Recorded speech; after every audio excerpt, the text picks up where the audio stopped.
Been on my own, trying to find my way home, my way home. Hello, powerful people. This is Velvet Tea with RSP, and Happy New Year. 2019 is going to be full of prophecy-fulfilling activity. There's a lot for us to do and a lot that we have to get ready for. So, it's time to get to work. What we need to start with is Revelations 12, verse 14.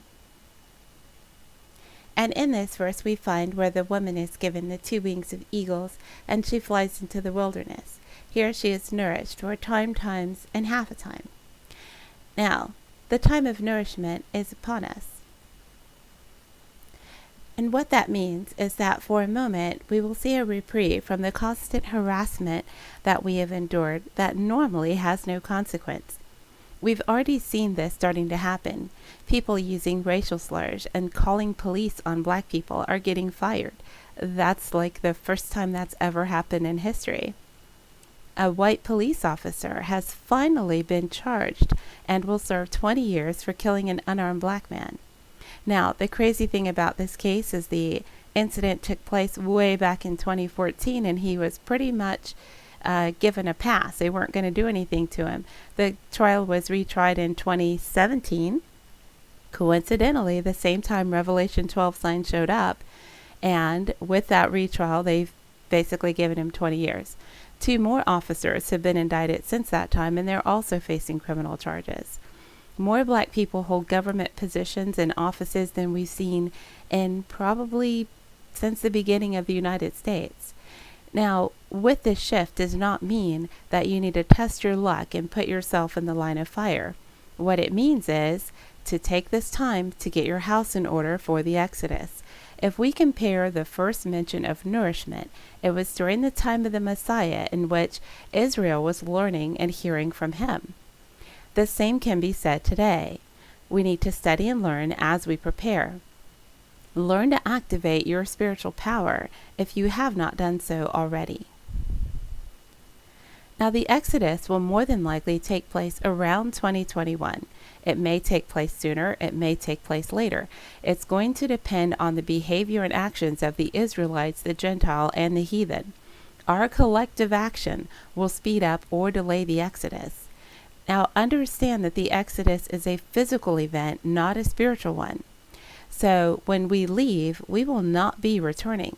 With that in mind, start taking stock and inventory of what you have, what you'll keep, what you'll discard. What are you going to do with your pets and aquariums? And what if you don't have custody of your kids? What if you have an elderly parent who's on a breathing machine? There's a lot to prepare for when you're talking about relocating from a place you've been just about your entire life and going to an entirely different continent. It may feel like the Exodus is far away, but most of us have a lot of stuff between land and stocks and accounts and other extended family members and cars, and you can't take all this stuff with you. So you may need to do some homework and a lot of downsizing in order to be prepared to go. This is the time he's giving us to get ready. If you wait until it's too late, you may miss out on your opportunity. So let's look now at verse 15. The serpent cast out of his mouth water as a flood after the woman, that he might cause her to be carried away of the flood. Basically, as I've explained in the other video, this is not only false doctrine, we're talking about false doctrine, outright lies, and deceptive information. We must all be on the lookout and learn to decipher truth from nonsense. Get confirmation before making any major or sudden change to your belief system, spiritual habits, and routines. We have infiltrators among the Hebrew now who are trying to convince people of things like the Messiah isn't real and all this kind of thing. You cannot follow man's doctrine any longer. We have been conditioned by religions to seek a pastor or a leader or somebody and then do whatever he or she says that we should do. In this time period, we are responsible for our own choices, our own decisions, what we study, and the knowledge we choose to acquire.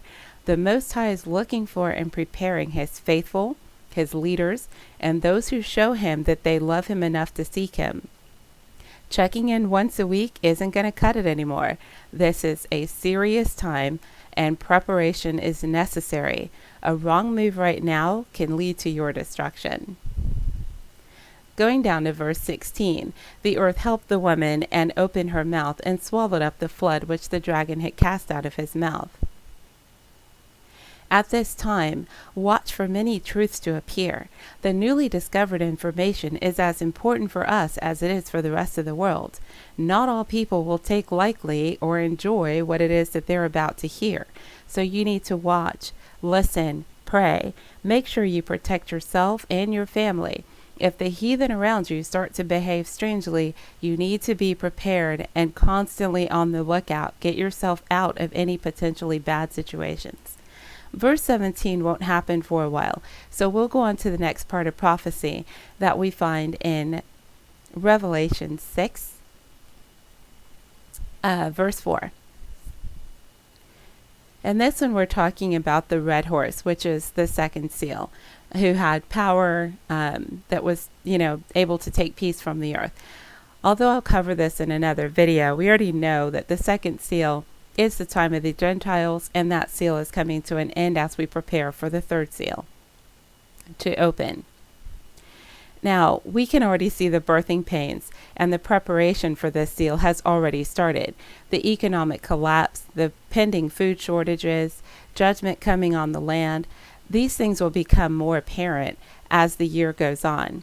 We will not be leaving before this food shortage begins, so you need to stock up on food and water. Don't let your neighbor see what you're doing. Find ways to prepare food and stay warm without electricity. Although this should not be a long period of time, and yes, the Most High says that he will look out for and protect his kids, and we'll get into that in another video, it is still on the horizon. Preparation is necessary, and you need to learn to walk in spirit power before this takes place, so you'll know how to make your food last through the entire ordeal, and how to purify water that you'll have to gather.